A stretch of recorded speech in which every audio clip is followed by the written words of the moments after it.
स्त्रिया स्वतःच्या पायावर उभे राहत आहेत त्यामुळे कौटुंबिक हिंसाचार वाढतोय हे खरंय का?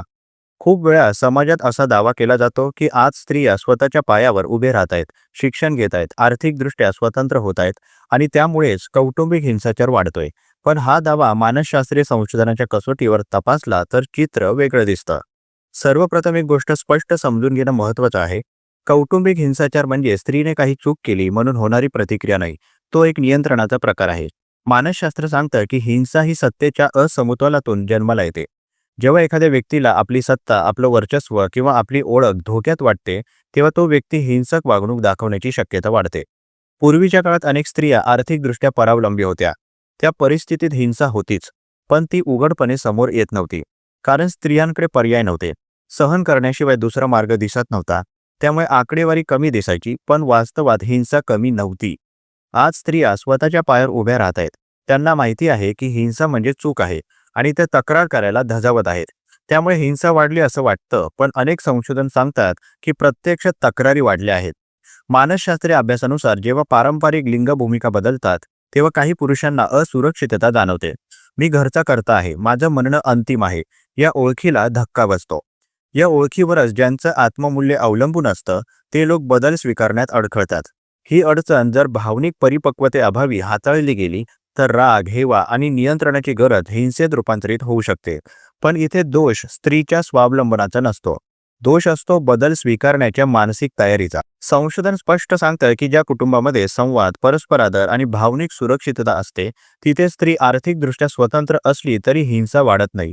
उलट अशा कुटुंबांमध्ये ताण कमी होतो, निर्णय सामायिक होतात आणि नातं अधिक समतोल बनतं. आणखीन एक महत्त्वाचा मुद्दा म्हणजे आर्थिक ताण. काही अभ्यास दाखवतात की बेरोजगारी, कमी उत्पन्न, कर्जाचा बोजा यामुळे घरातील तणाव वाढतो. हा तणाव अनेकदा चुकीच्या पद्धतीने व्यक्त होतो. पण तो स्त्रीच्या कमाईमुळे नसून पुरुषांच्या अपूर्ण अपेक्षा, सामाजिक दबाव आणि मानसिक आरोग्याशी जोडलेला असतो. स्त्री कमावते म्हणून हिंसा होते, हा सरळ निष्कर्ष काढणं वैज्ञानिक दृष्टिकोनातून चुकीचं आहे. मानसशास्त्रात थ्रेट टू मॅस्क्युलिन आयडेंटिटी अशी संकल्पना आहे. म्हणजेच जेव्हा समाज पुरुषत्वाची व्याख्या फक्त कमावणारा, नियंत्रण ठेवणारा, भावना विरहित अशी करतो, तेव्हा बदलत्या वास्तवात अनेक पुरुष गोंधळतात. हा गोंधळ संवादातून, समुपदेशनातून सोडवता येतो. पण जर तो दाबला गेला तर त्याचं रूप राग आणि हिंसा घेतं. महत्त्वाचं म्हणजे ज्या समाजांमध्ये स्त्री पुरुष समानतेवर काम झालं आहे, शिक्षण, समुपदेशन आणि कायदेशीर अंमलबजावणी प्रभावी आहे, तिथे दीर्घकाळात कौटुंबिक हिंसा कमी झाल्याचं दिसतं. याचा अर्थ स्वावलंबन हिंसेचं कारण नाही, तर हिंसेतून बाहेर पडण्याचं साधन आहे. स्त्री आर्थिकदृष्ट्या स्वतंत्र असली की तिला नाही म्हणण्याची ताकद मिळते. ती अपमान, मारहाण, मानसिक छळ याला प्रश्न विचारू शकते. हे प्रश्न विचारले जातात तेव्हाच हिंसा दिसू लागते. त्यामुळे वाढ दिसते, पण मुळात ती आधीपासूनच अस्तित्वात असते. समाजाने स्वतःला प्रश्न विचारणं गरजेचं आहे की आपण बदलाला दोष देतोय की बदल न स्वीकारणाऱ्या मानसिकतेला समजून घेण्याचा प्रयत्न करतोय. स्त्रिया पुढे जात आहेत हे वास्तव आहे, त्या थांबणार नाहीत. त्यामुळे उपाय हा स्त्रियांना मागे खेचण्यात नाही, तर पुरुषांना भावनिक साक्षर बनवण्यात आहे. मानसशास्त्रीय संशोधन स्पष्ट सांगतं की हिंसेचा प्रतिबंध शिक्षण, समुपदेशन, समतोल, नातेसंबंध आणि मानसिक आरोग्याच्या जागृतीत आहे. स्त्री स्वावलंबन हा धोका नाही, तर अधिक आरोग्यदायी कुटुंब व्यवस्थेची संधी आहे. प्रश्न इतकाच आहे की आपण ती संधी स्वीकारायला तयार आहोत का? प्रस्तुत मानसशास्त्रीय लेख तुम्हाला कसा वाटला जरूर कळवा. तुमची प्रतिक्रिया आमच्यासाठी महत्त्वाची आहे. तुम्ही सुद्धा कमेंट बॉक्समध्ये एखादा विषय लेखनासाठी सुचवू शकता. त्यावर लवकरात लवकर आम्ही व्हिडिओ प्रकाशित करण्याचा प्रयत्न करू. तसेच हा उपयोगी व्हिडिओ उपयोगी लोकांना जास्तीत जास्त शेअर करा.